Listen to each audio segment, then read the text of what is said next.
My name is Sharon. This is what happened. I need you to understand something before I tell you what happened. This isn't a story of a foolish woman who didn't see the signs. I saw plenty of signs. I just read them as struggle, not betrayal. There's a difference, and that difference is what kept me loyal for as long as I was.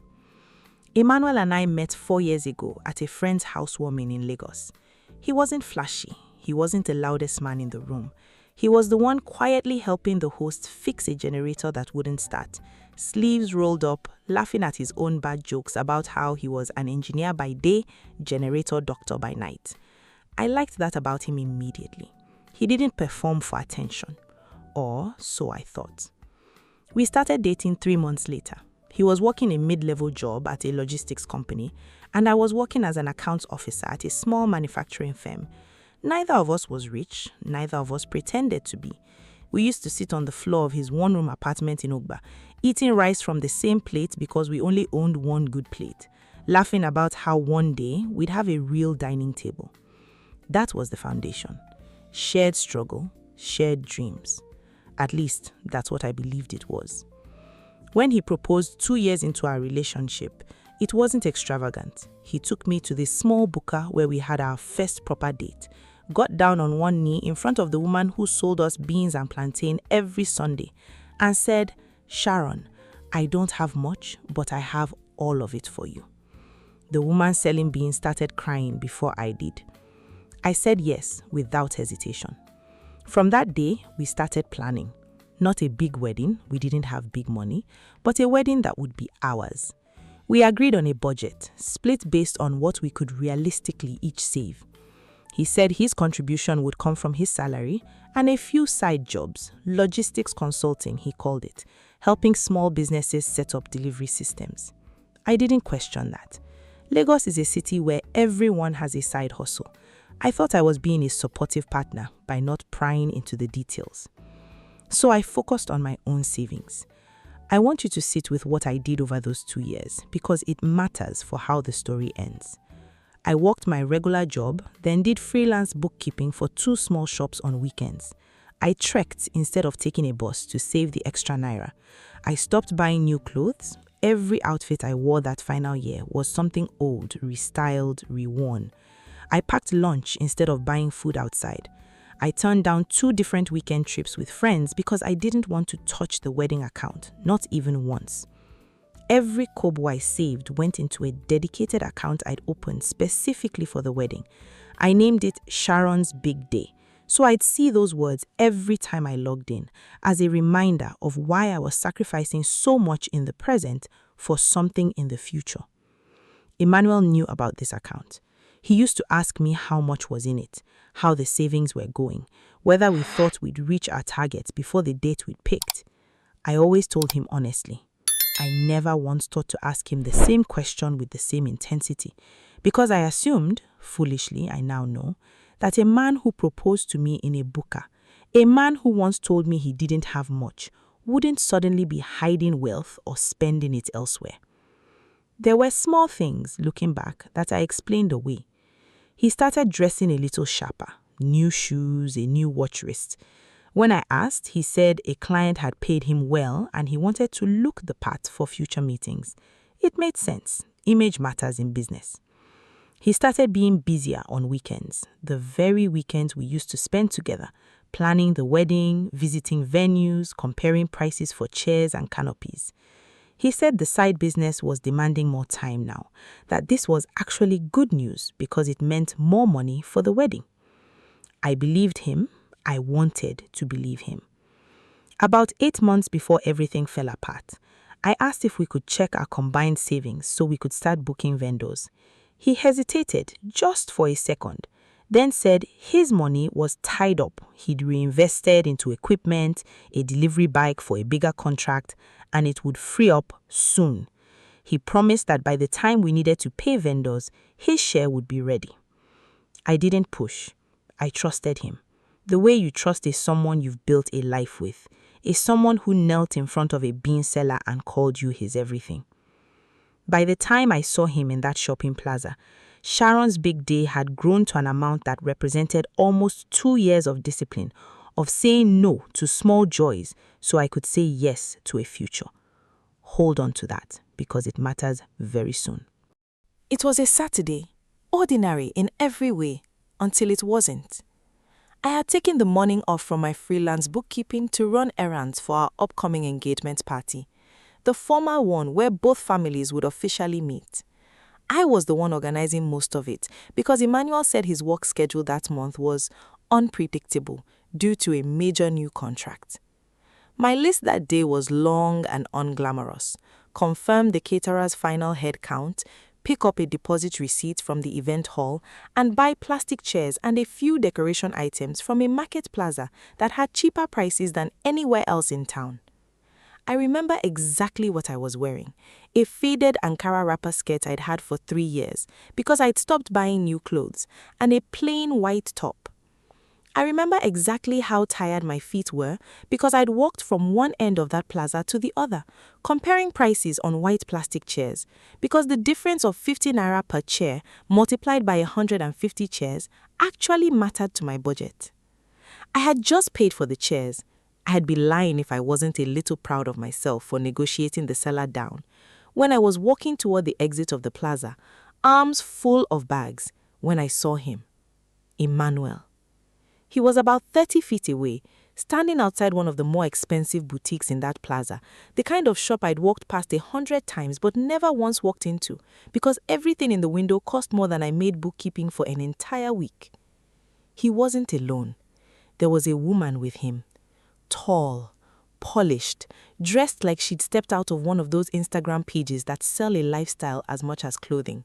Fitted dress, designer bag hanging from her elbow, hair freshly done, the kind of presence that turns heads without trying.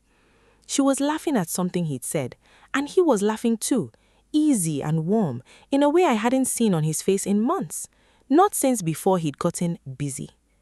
He was carrying bags, several of them, branded ones, the kind with the store's logo printed on thick paper tied with ribbon, the universal signal of money spent without hesitation. He handed 2 of the bags to her, like it was the most natural thing in the world, the way you'd hand someone their own groceries. I stood there. I didn't move. I didn't call out. Something in me, some instinct I didn't fully understand yet, told me to just watch. He reached into his back pocket, pulled out his wallet and paid for something else at a small kiosk near the boutique, drinks I think, 2 bottles of something cold, and handed one to her. She took it, said something, and he laughed again, that same easy laugh. I want to be honest about what I felt in that moment, because I think people expect a dramatic explosion of rage, and that's not what happened. What happened was quieter and somehow worse. It was the slow, sick arrival of clarity. Every excuse he'd given me over the past year, the busy weekends, the new clothes, the tied-up money, the unpredictable schedule, rearranged themselves in my mind into a single ugly picture. I wasn't looking at a man stressed by a demanding new business contract. I was looking at a man who had a second life. And from the ease between them, the familiarity, the casual way he paid for things without checking a price tag first, this wasn't new. This had been going on for a while. I didn't approach them. I want to be clear about that, because if I had walked up right there, this story would have a very different middle. I would have made a scene. He would have had time to lie, to explain, to manage the story before I'd gathered enough facts to understand what I was actually dealing with. I've watched enough of these situations play out.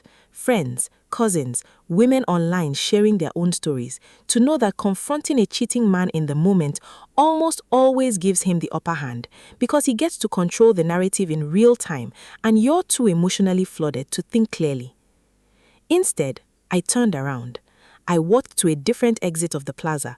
I got into a bus going home, sat by the window with my bags of plastic chairs on my lap, and I let myself shake quietly for the entire ride, while the world outside the window kept moving like nothing had happened.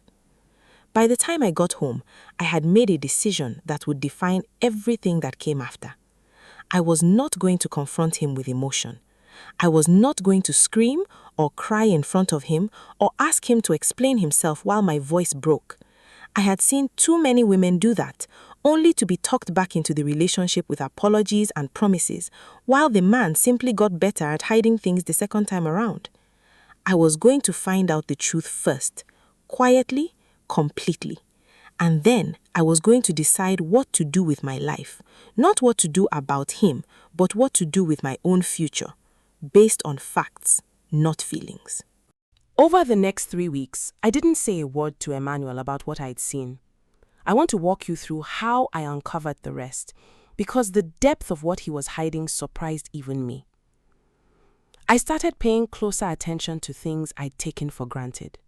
Not snooping through his phone, I never touched it. And that matters because the next part of this story doesn't rely on me invading his privacy. It relies on me finally opening my eyes to things that had been visible the whole time. His new wristwatch, for one. I asked a friend who knew about such things to glance at a photo of it, casually, without explaining why. She told me it wasn't a cheap imitation, it cost more than Emmanuel's entire monthly salary. His shoes, same story. Designer, not market bought. Not something a man earning what he earned could justify on a whim, not while claiming his money was tied up in equipment. Then there was the woman herself. I hadn't gotten a clear look at her face that day, but I'd seen her outfit, her bag, the boutique she'd walked out of. That boutique had an Instagram page where they tagged customers in posts, a marketing tactic to encourage others to buy. I scrolled through weeks of posts, slowly, methodically, until I found her. Bella, according to her own page, was a masterclass in the kind of lifestyle people assume is effortless. New outfits weekly, trips to Dubai, a stop in London, an upscale Lagos beach resort. Designer bags featured almost like a personal catalogue. She never tagged her boyfriend publicly, no identifying photos, no relationship status. But there were clues if you knew what to look for, and by then I did. A photo of a dinner table, 2 plates, a hand reaching for a wine glass in the background, wearing a wristwatch I just confirmed the price of 3 days earlier.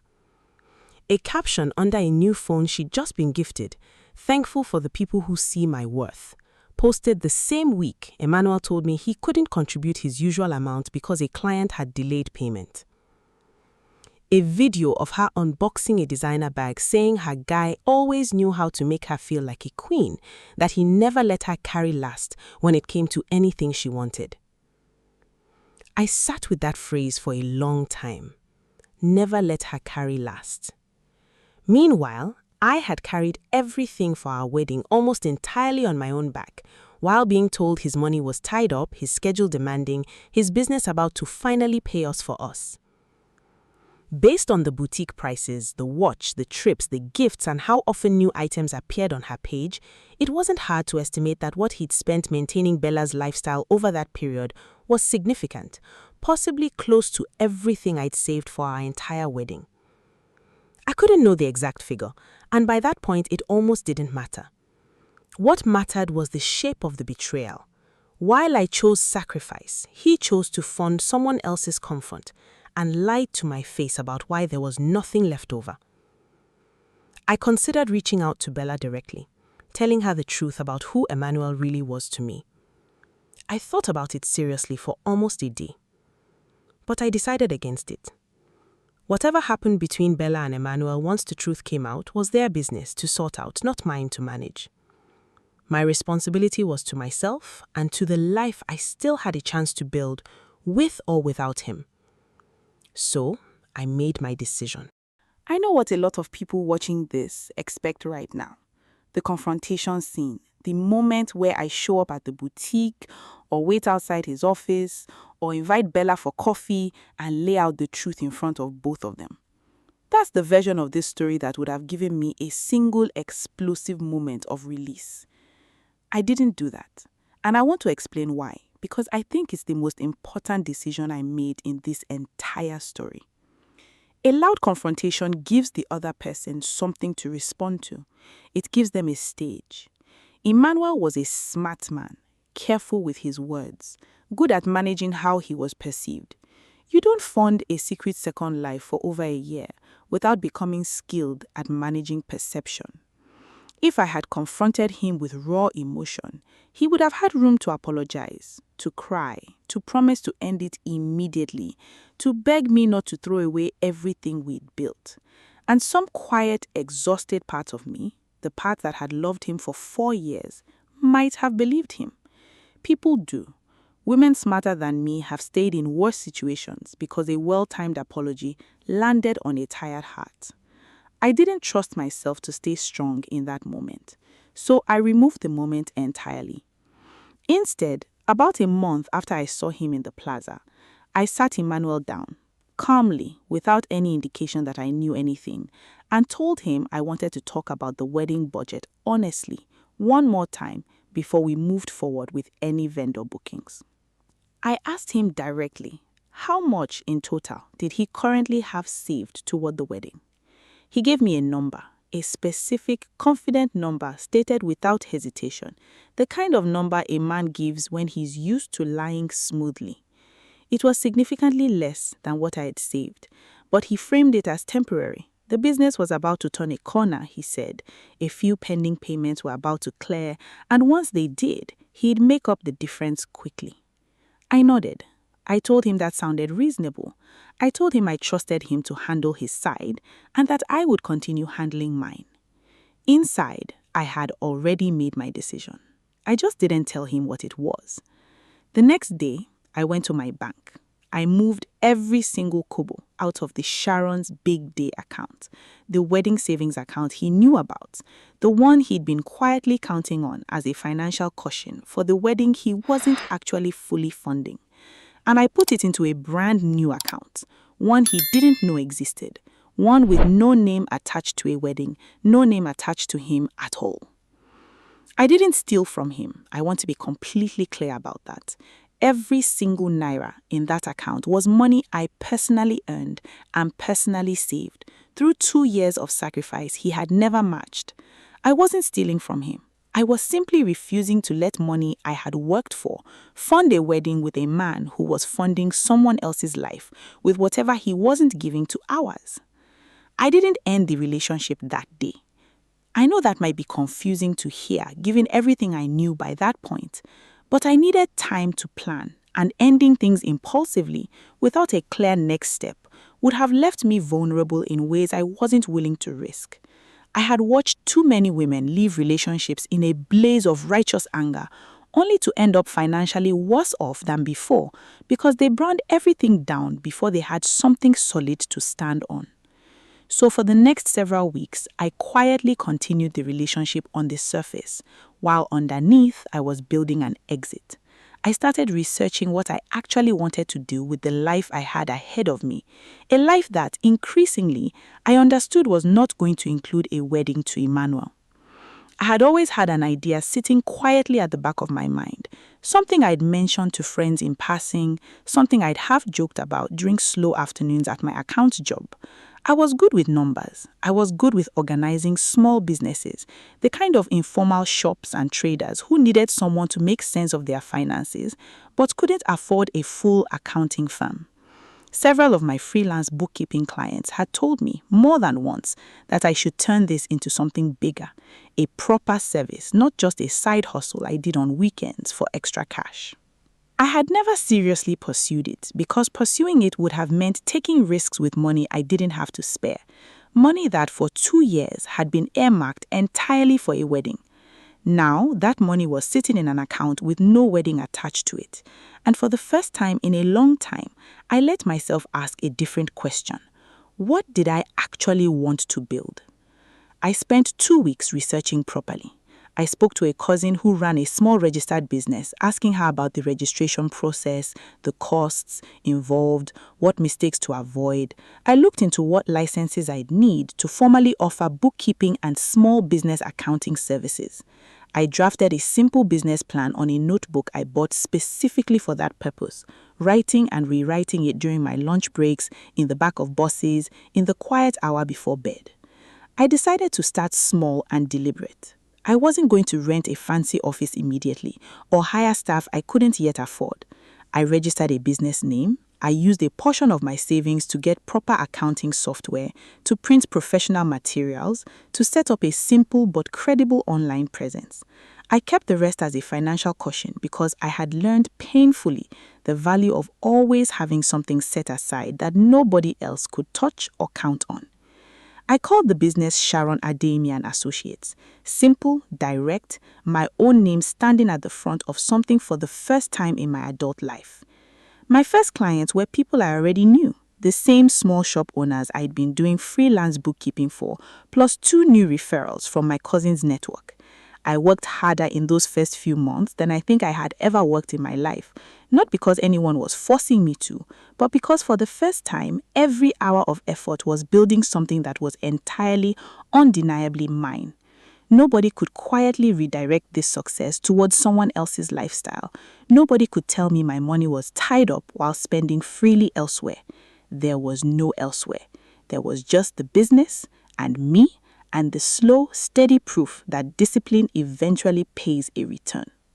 Meanwhile, I was still, to Emmanuel's knowledge, his fiancée, still supposedly saving for our wedding. I let him believe the wedding planning had simply slowed down due to me being busy with a new side project. He didn't ask too many questions about it. In hindsight, I think he was relieved because it meant he didn't have to explain why his own promised contributions to the wedding kept failing to materialize. I ended things with Emmanuel about 4 months after I saw him in that plaza, not with an explosive confrontation, not with tears, not even with the full truth about what I knew. I simply told him that I had been doing a lot of thinking, that I didn't feel we were aligned anymore on what we wanted from a shared future, and that I thought it was best we ended the engagement. He was shocked. He asked more than once if there was someone else, if he'd done something wrong, if there was anything he could fix. I told him honestly that some things simply can't be fixed once you've seen them clearly. I didn't elaborate. I didn't need him to understand. I needed to walk away with my dignity and my savings intact, and I did exactly that. I gave back the engagement ring, I packed up the small number of things I'd left at his place over the years, and I walked into the next chapter of my life carrying nothing of his. No resentment I let myself dwell on publicly, no debt, no shared financial mess to untangle, because I had quietly protected myself months before I ever said goodbye. I didn't watch Emmanuel's life closely after we broke up.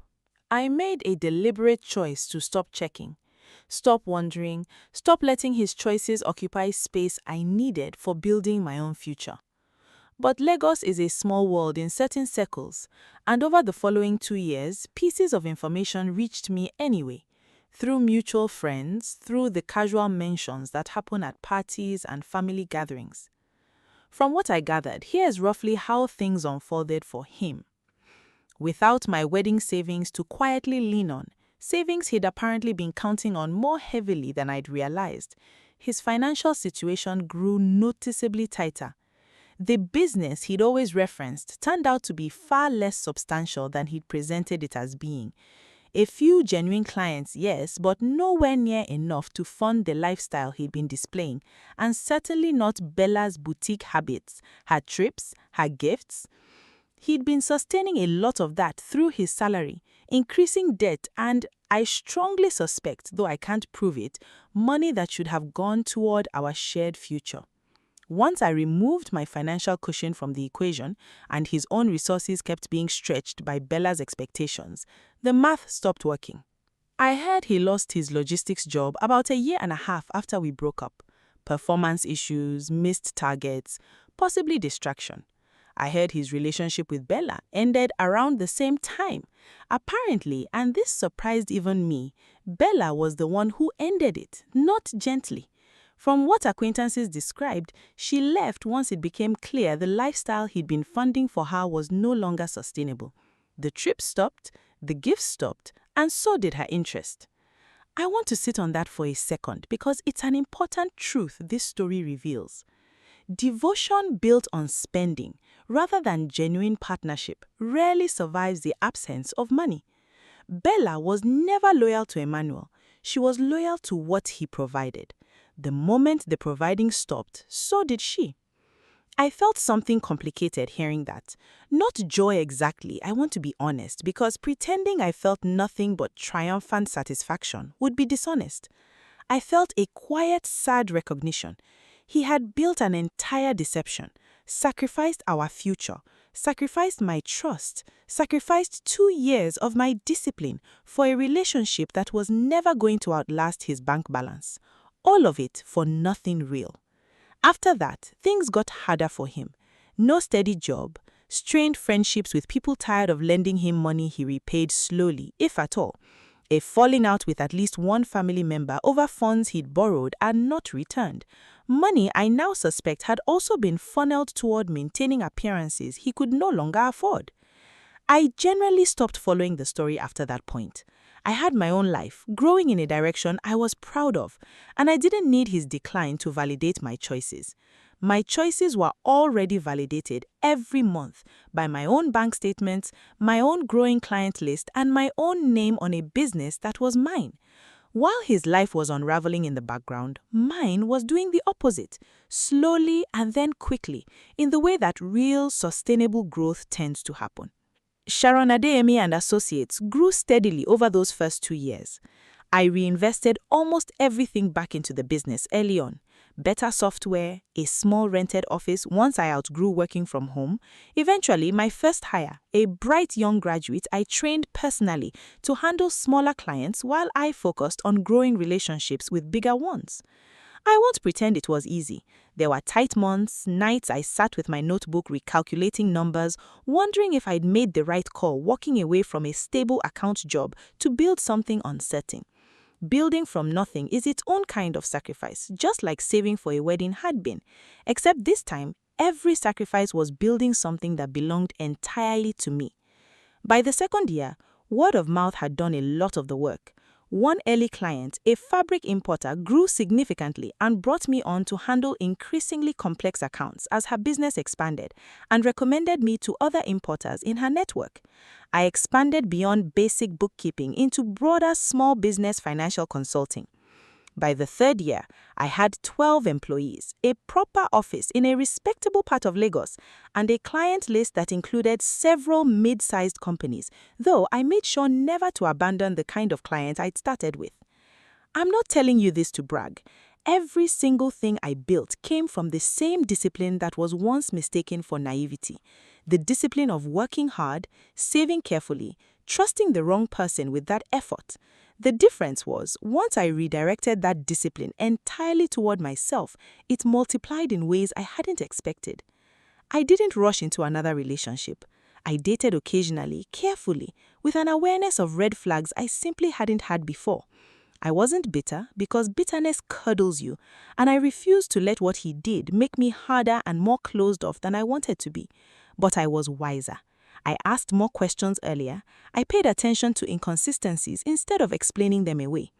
By the time 4 years had passed since that day in the shopping plaza, my company had grown into a respected mid-sized financial consulting firm, handling accounts and growth strategy for businesses across several sectors. We were actively, steadily hiring because demand had outpaced what our current team could comfortably handle.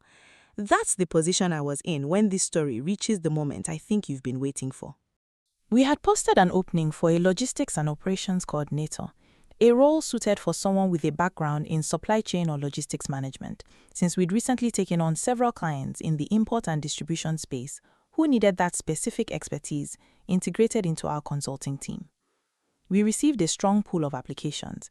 My HR manager shortlisted the top candidates, and as was standard for mid to senior roles at our firm, I sat in on final interviews personally, alongside 2 other members of my leadership team.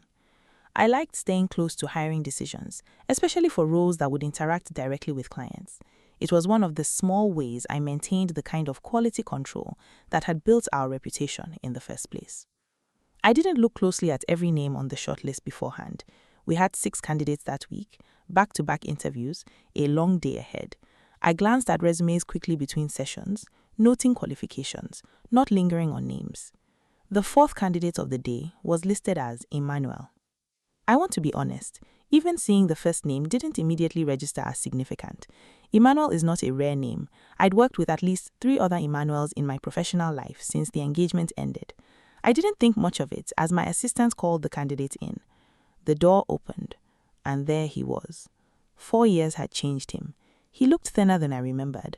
His clothes neat, but noticeably more modest than the sharp, expensive style he'd worn back when he was funding Bella's lifestyle. There was a tiredness in his face, the kind that comes from a few hard years, not just one bad week.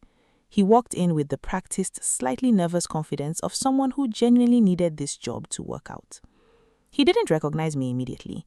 I was seated at the head of the table, slightly turned away as I reviewed his resume one more time, and the room had 2 other interviewers seated alongside me, which probably diffused his attention in those first few seconds. Then he looked up properly, and I watched, in real time, the exact moment recognition landed on his face. His expression didn't go through anger or defensiveness or any of the dramatic reactions you might expect. It went through something quieter and I think more honest, a kind of stunned, sinking realization. The realization that the small, sacrificing woman he remembered, the one who used to negotiate plastic chair prices down by 50 naira, the one whose savings he quietly counted on while funding someone else's comfort, that woman was now sitting at the head of the table he needed to impress, holding his future employment in her hands. I didn't say anything dramatic, I didn't smile in a way that would have signaled triumph, and I didn't let my expression harden into something cold either. I simply looked at him, the way you'd look at any candidate walking into an interview, and I said, "Good afternoon, please have a seat." His voice, when he responded, had lost some of its old ease. "Good afternoon, ma," he said. Just that, formal, careful, the way you address someone whose power over your immediate future you are suddenly acutely aware of. I conducted the interview the same way I conducted every interview that day, professionally, asking about his experience, his understanding of logistics coordination, how he'd handle specific scenarios relevant to the role. He answered as best as he could, his composure clearly rattled beneath the surface, his answers slightly less sharp than they might have been with a stranger across the table instead of me. At one point, one of my colleagues, unaware of our history, asked him a standard question. Tell us about a time you had to manage competing financial priorities and make a difficult resource allocation decision. I watched him pause, just slightly longer than the question warranted. I watched something thicker behind his eyes. Maybe memory, maybe shame, maybe both. He gave a generic textbook answer about a previous job, vague enough that I doubted it was even true. I didn't react. I simply wrote a note on my pad, the same way I'd written notes for every other candidate that day, and moved on to the next question. Near the end of the interview, there was a brief lull while my colleague checked something on her laptop. In that lull, Emmanuel looked directly at me, properly, for the first time since he'd walked in, and opened his mouth slightly, like he wanted to say something outside the bounds of the formal interview. Maybe an apology, maybe an explanation, maybe just my name, said quietly, an attempt to bridge the 4 years and the entire history between us with a single word. I held his gaze, calm and unreadable, and said nothing. I simply waited, the way you'd wait for any candidate to finish gathering their thoughts before continuing with a professional question. He closed his mouth. He looked down at his resume instead, and the moment passed. That was it.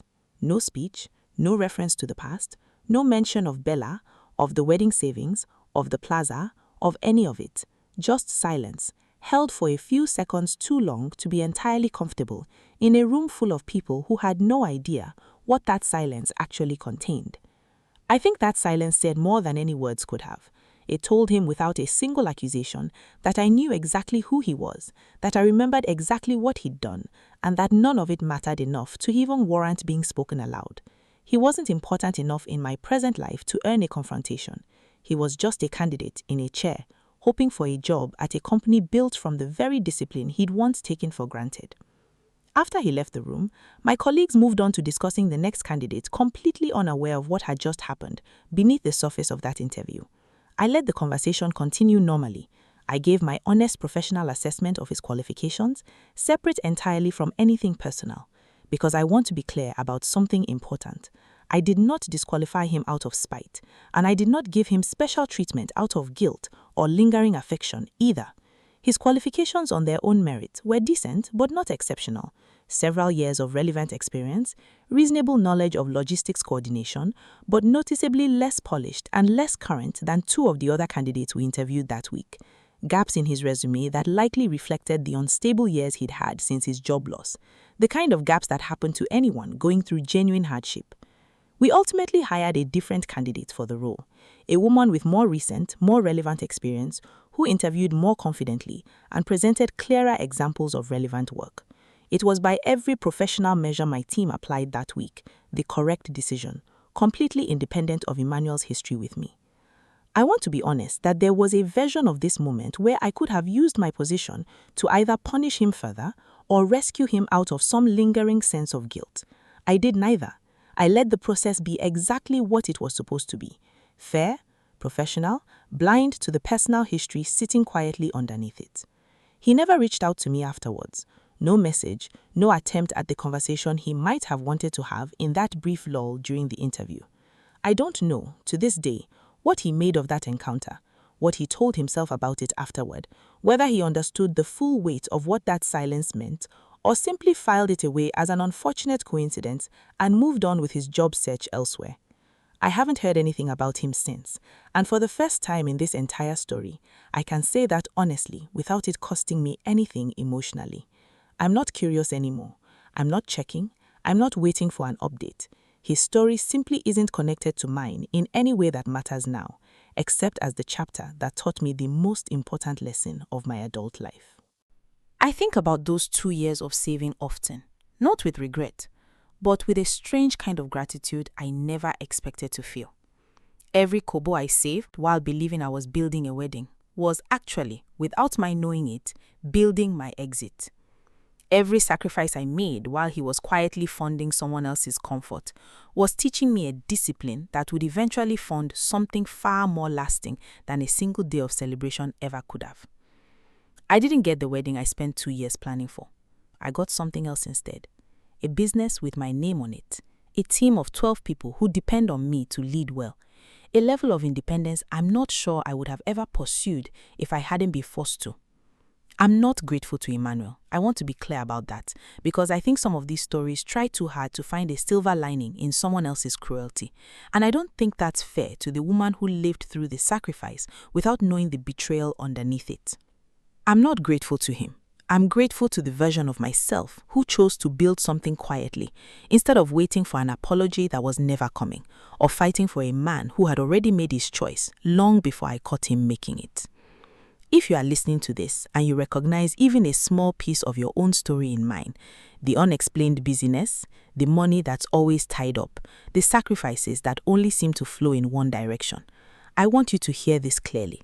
You don't need to confront, expose, or punish anyone to find your way to peace.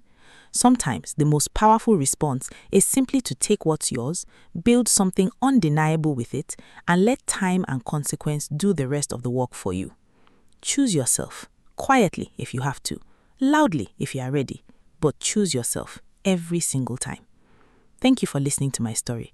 If this meant something to you, let me know in the comments, and if you want to hear what happened in the weeks after, including a conversation I eventually did have with Bella, let me know below, because that's a story for another day.